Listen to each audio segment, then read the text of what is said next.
Bien, entrons dans le détail. Oui. Davantage de cinéma à la télévision. Suppression des jours interdits. Aujourd'hui, les chaînes ont l'interdiction de diffuser des films le mercredi, le vendredi et le samedi. Et le dimanche dans la journée. Et le dimanche dans la journée. Terminé. Hein? Fini. On peut Terminé. avoir du cinéma tous les jours sur les chaînes gratuites de télévision.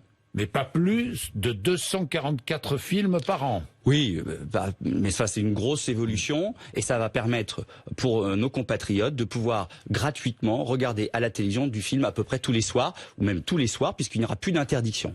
Oui, ça c'est pour contrecarrer Netflix. Oui, c'est parce qu'il y a une offre aujourd'hui sur les plateformes de streaming, effectivement, oui. et donc il n'y a pas de raison qu'on soit obligé de payer pour avoir du cinéma tel ou tel soir de la semaine. Oui. Là, on donne la possibilité à tous les Français, via la TNT gratuite, de pouvoir regarder du cinéma tous les jours à la télévision. Qu'est-ce que vous aimez sur Netflix là en ce moment? J'ai quelques séries, ça m'arrive de regarder. Ouais, qu'est-ce que vous regardez là? En ce moment, je suis plus sur 10%. Je suis plus sur une série. D'accord. Il y a Philharmonia aussi que je regardais très bien. Je vous la conseille. Bon, d'accord. Mais Bon. c'est pas sur Netflix. Dès le 1er janvier, 3e coupure publicitaire possible.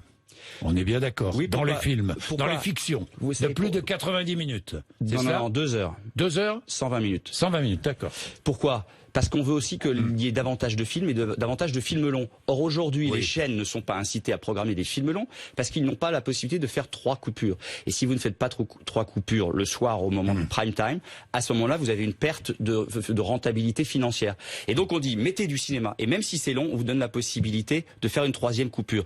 Et c'est tout l'esprit de la loi. C'est de donner plus de services à nos compatriotes, nous assurer qu'ils aient plus accès au cinéma, mais accès aussi à des contenus diversifiés de qualité. C'est pour ça qu'on obligera avec cette loi les plateformes comme Netflix, qui aujourd'hui n'ont pas d'obligation dans le financement de la création française, de demain à financer la création française. À quelle hauteur?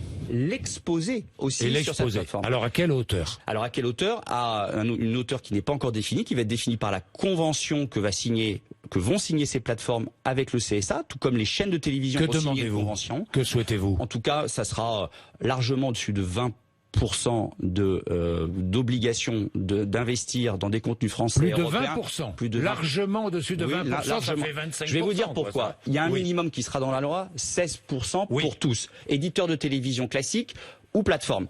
Sauf qu'une télévision qui fait de la fiction, du cinéma, mais qui fait aussi de l'information, du sport, du divertissement, n'aura évidemment pas les mêmes obligations d'investissement qu'une plateforme qui ne fera que de la fiction ou du cinéma. Donc, vous le comprendrez bien, Jean-Jacques Gourdin. Les plateformes devront investir beaucoup plus de 20%, on est bien d'accord, pour financer la création française. Exactement, parce que nous devons faire en sorte que les plateformes... Vous souhaiteriez quoi, 25-30%? Que les acteurs de l'Internet... Oui, Jean-Jacques Bourdin, qui sont aujourd'hui des acteurs qui apportent un service important. On parlait tout à l'heure de Netflix. Bien sûr. Eh bien, ils contribuent, ces acteurs-là, comme le font les télévisions, au financement de la création française et européenne.